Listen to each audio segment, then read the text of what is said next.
Hi everyone, I'm Julie Bliven and I'm an editor at Charlesbridge, and I'm excited to talk about two unique titles today. Our Roof is Blue by Sara Echenique and No World Too Big, which is a poetry anthology by Lindsay Metcalf, Jeanette Bradley, and Keila Dawson.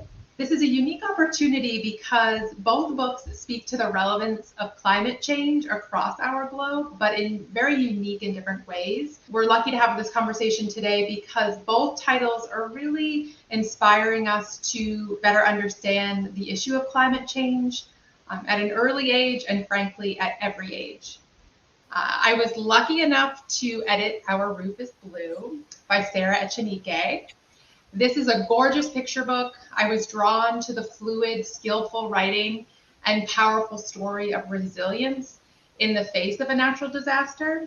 But I want to let Sara introduce herself and tell us more about this story and a little bit more about how it relates to climate change at large. Thanks so much, Julie. Thanks everyone for joining us.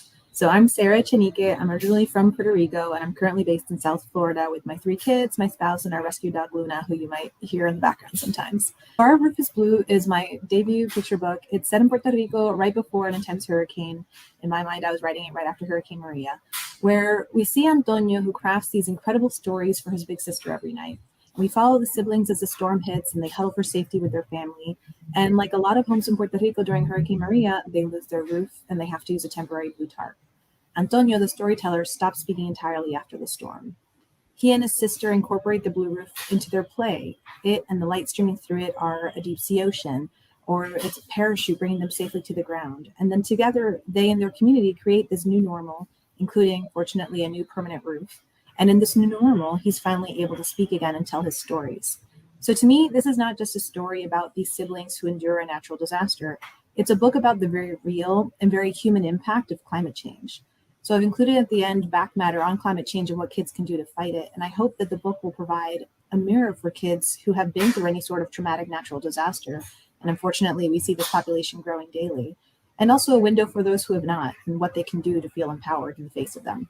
So I hope folks will check it out. Thank you for that beautiful, helpful introduction. I also want to give Jeanette Bradley, Keila Dawson, and Lindsay Metcalf a chance to tell us about No World Too Big. I'm Jeanette Bradley, and I'm one of the co-editors of No World Too Big and also the illustrator.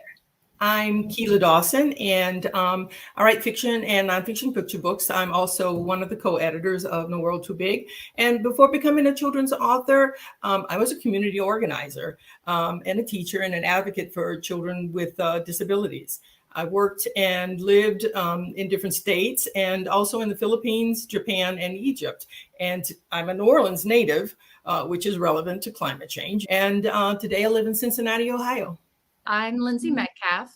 I am a children's author and journalist living in Kansas, about 3 miles from the farm where I grew up. And I have 2 kids and I live with my spouse. So I'm one of the co-editors of the poetry anthology No World Too Big, Young People Fighting Global Climate Change. No World Too Big celebrates 12 young activists and 3 activist groups on the front lines of climate change all over the world. There are people like Leah Namugerwa, who planted trees in Uganda to celebrate her birthday, Autumn Peltier, who protected water on her indigenous lands in Canada. And there are students from the Green School in Bali who reduced their school buses' climate footprint by creating biodiesel buses. 14 poems by award-winning and best-selling poets honor the young climate activists. And we think the book also provides additional details about each activist's life and how readers can get involved. If, a librarian or an educator has these books in hand, what are some of the conversations they could have with young kids about what a child can do to combat climate change? Like I mentioned, Our Roof is Blue has some great back matter in there with some tangible action items that children can undertake and use as kind of an action plan for what they can do with these big feelings that they're having in the face of climate change. Because for me, one of the most overwhelming aspects of climate change is just how small it can make you feel. Like you're just this one person out of billions in the world and everything just seems designed to create and exacerbate climate change. And so it's important to empower children so they feel like they actually can have an impact and they don't fall into this kind of place where they don't feel any hope. That's certainly not a place we want any of our children to be at any point in their lives. One of the things that I talk about in the back matter is helping them to learn about climate change. What causes it? What does it mean? And to learn what it means specifically for them and others. Because for some kids, it might mean living through forest fires. For others, it might mean flooding. For some, it might look like our roof is blue. So naming it, respecting children enough to give them this knowledge and the tools to handle it allows them to get involved in the fight and bring others along with them. No World Too Big is set up in much the same way as No Voice Too Small, if you're familiar with that earlier book from 2020. It's not just people out on the streets with protest signs. It sort of defines activism in many different ways and helps young readers kind of see that you can use your own talents and find something within you to make a difference in the world. So it highlights many different ways that climate change affects us, many different ways that we can help with climate change. And it shows that we can work together to make an actual impact. It shows how to scale up from the me to the we. One of the reasons we wanted to create this book was because climate anxiety is a real thing. There's an actual term for it. One of the ways to fight against, that paralysis, that feeling of helplessness, is to actually start taking action. So we provide concrete steps that kids can use at home, in their classroom, and rally people together around them.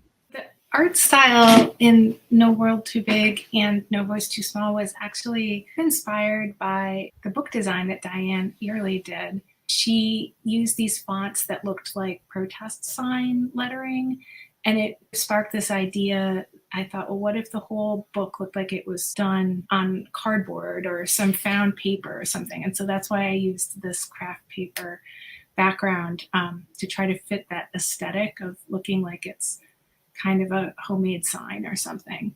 The bulk of the illustrations are really portraits of these individual activists or groups of activists. And when I'm doing a portrait, I don't want to just have, like the person's head and shoulders. It's very static. And so I wanted to show these young people in action doing the activism that they're so good at.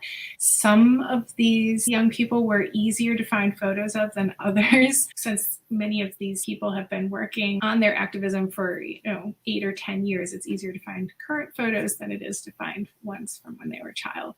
Climate change is a complex topic. Even for adults, right? No World Too Big, I think, because it's a collection of true stories, it helps readers to be able to make an emotional connection to the lives of real people. And that's always the first step in dealing with a topic like this. I hope these stories will, of course, motivate young people to take action so they can help find solutions. Our future scientists, our future, environmentalists, anyone who is interested in helping the world. And I also believe that learning about people from around the world shows how interconnected we are as humans. And then learning about the environment shows how interconnected humans are to nature.